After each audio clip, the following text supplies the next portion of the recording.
Communications between the outside world and the resistance in Timor-Leste were next to impossible in the 70s and 80s. By the 90s, we had broken through the Indonesian control.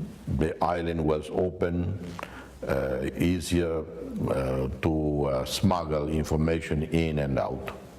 I personally, whenever I wanted to send information to Xanana, to the resistance, I did, in the beginning, I would do audio cassettes that was smuggled into Timor with reports about what's going on in the world to them, so that they are kept very well informed. Or a bit sophisticated later, video cassettes where I would talk direct to the people, and they would then duplicate, and all over the country they start using their cameras showing to others, because that was moral boost to them. They would do the same, smuggle audio cassettes abroad, print material, they would smuggle video messages of the fighters. And because the Indonesian army was so corrupt, the Indonesian military themselves, they take pictures of torture and they sell to the resistance. We got photographs of torture and we printed them by tens of thousands, you know, and distributed around the world. So we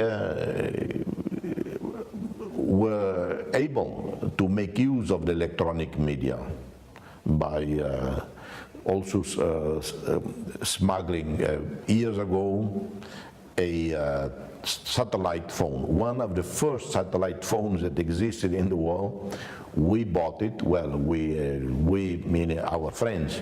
It was actually the mayor of Lisbon at the time, Mr. João Soares. Very well known, very good man. He raised $30,000 because that phone cost $30,000, the size of a briefcase, attaché case, and we smuggled to Timor-Leste. Who brought it here was a friend of Timor-Leste. His wife is Timorese, Mr. Juan Federer, from Chile, from Austria. His wife is Cel Lopez. He was the one who smuggled it from Jakarta to Timor-Leste. But as it turned out, for a while it didn't work because we sent the instructions and somehow they couldn't really figure out how it worked.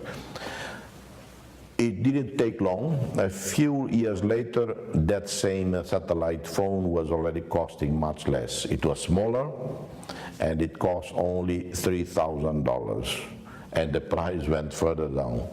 So that's how we able to communicate. I was able to communicate by satellite phone with some of the resist commanders in the mountains.